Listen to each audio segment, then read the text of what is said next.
what are some habits, and it doesn't have to be across the board with all these guys because they have such different personalities and approaches, but with some of these really super high level finance guys who are managing tens of billions of dollars, what are some of the habits that you've observed that you find interesting, or rituals? Well, let me answer that by describing some of the keystone habits that I recommend for people to internalize in the field. Is that a good way to approach this?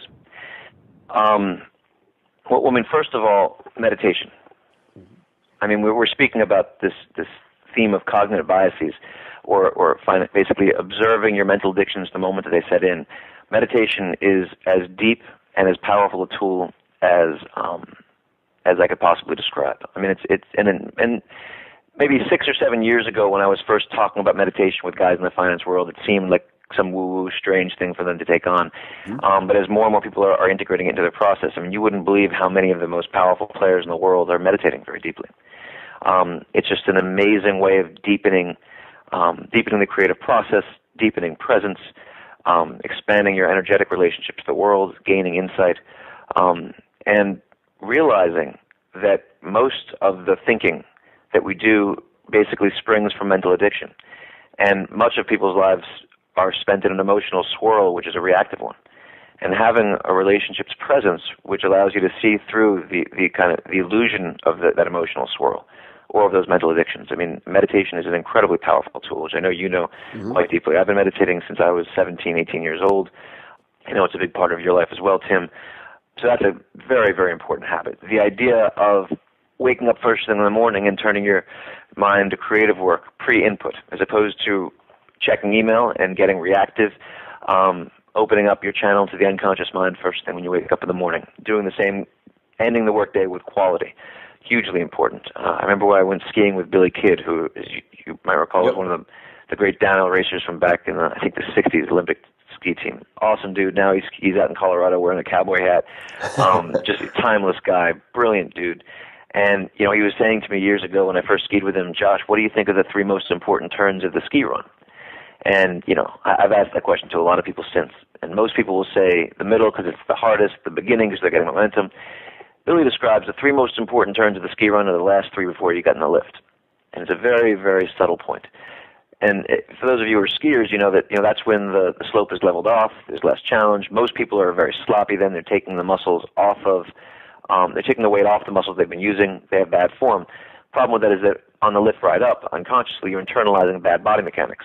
As Billy points out, if your last 3 turns are precise, then what you're internalizing on the lift ride up is precision.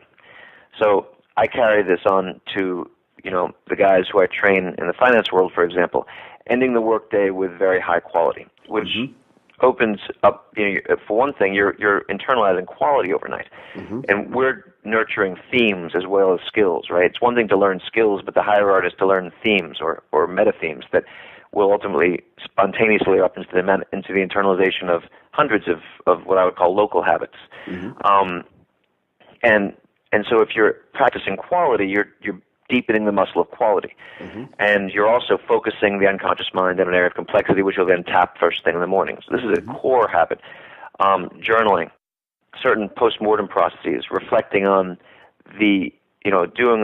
ending your day with a reflection of the quality of the work. What are the core areas of complexity that you're wrestling with? Hugely important. Would you do that? Would you do that immediately after the end of the workday per se, before bed? How would you time that if someone wanted to try this themselves? I time at the end of the workday. The problem with doing these things right before bed is that then you're sort of consciously going to bed thinking about these things. Right. At that point, I find you want to release. A very core idea is, when you go home, as best you can, unless you're red hot inspired, release your mind from the work.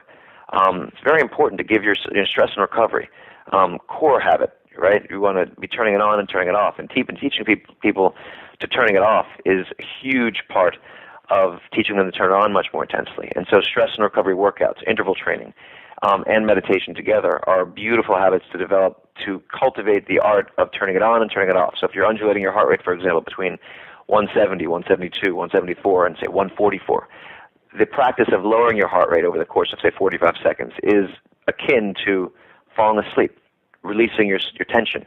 And then as you're pushing your heart rate back up, you're learning to turn it on. So you're using a physical metaphor to train at the art of turning on incredible intellectual energy and then turning it off. Marcelo Garcia, who we were talking about, one of my most beautiful memories is of him in World Championship right before going into the semifinals.